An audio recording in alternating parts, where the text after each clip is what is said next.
I'm gonna interview a very cool person. His name is Matt. Hello. Hello, nice meeting you.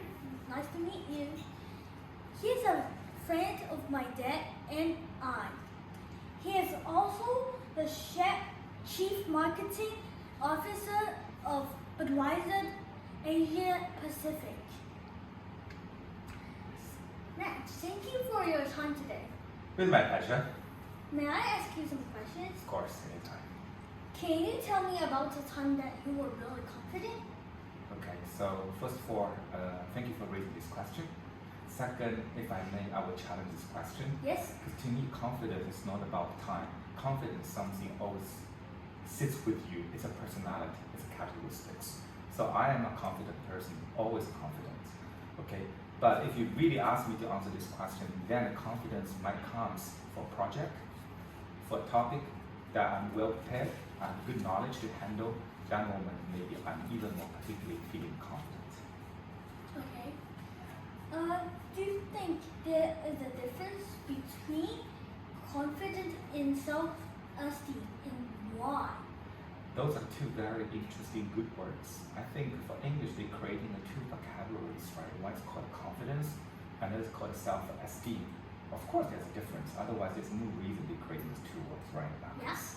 So to me, as I mentioned earlier, confidence is something, is your attitude, is your mentality, something sit inside your heart when you behave, when you're handling things.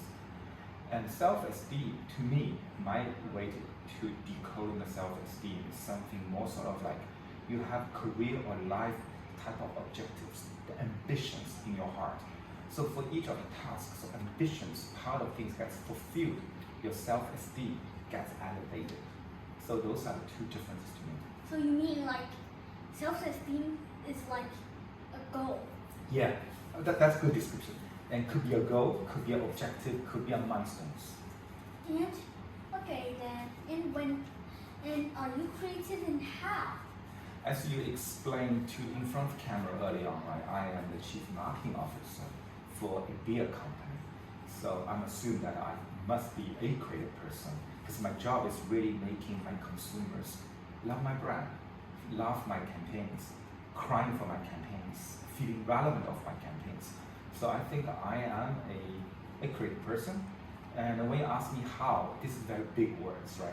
To me, when I'm launching one of the innovation products, when I'm launching a new marketing campaigns, when I see my target audience or consumers pay more attention, laugh, cry, jumping up and down, and start to sharing the news, the new products to friends like Marcus, then I'm happy that I'm creative. Are there more ways to be creative? This is good words, and I think to me, you don't have to be creative all the time, but when I'm dealing with certain type of tasks for your life or for your work, it requires your creativity. But when you're doing, for example, for a math, for homework, then it doesn't really require a lot of creativity. It requires for disciplines. So the balance between the creativity and the discipline, if you put together, making yourself become a very wrongly perfect person. What do you think makes a considerate person? Considering, to me, it's about caring, right? And caring is about caring about yourself and also about caring to the people who are around you.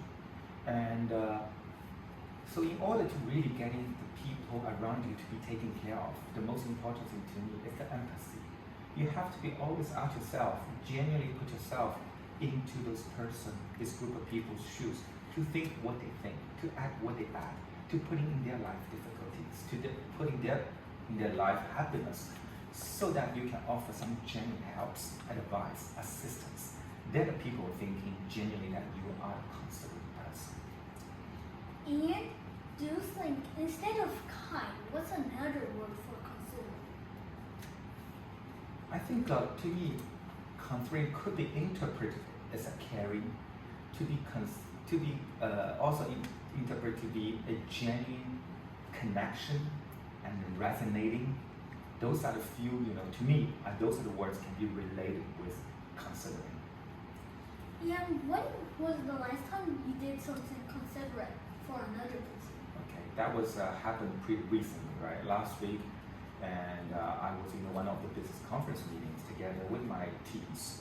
So one of the lady in my team at a business dinner, and before she came to toast to me, she already had a lot of beer. So I could tell, with that night of drink she had was already reached her alcohol capacity like that. But in the Chinese culture, she used to come to me and she would respect with a glass of beer on her hand. So with that situation, I know she wants to show the respect. At the same time, she was considering after that glass of beer, she might get tipsy, right? So what I offered to her is, okay, I told her, Alice, don't drink that beer. I'm offering you a non-alcohol beer. So with alcohol free. So at the end, she would happily drink with me to show the respect, engage with me. At the same time, she doesn't have the burden to be drunk or tipsy after the drink. I have a question. Why did you invent the no alcohol beer? Because there's a lot of occasions for the people who wants to use the alcohol beverage to show respect, to show friendship, to show the human relationships.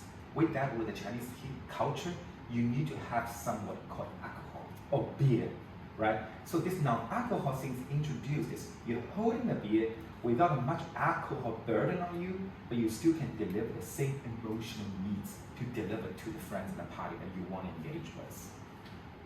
Okay, it's really cool. And thank you for your time today again. Thank you very much. It was a good conversation with you, Marcus. Thank you. Thank you. 我蛮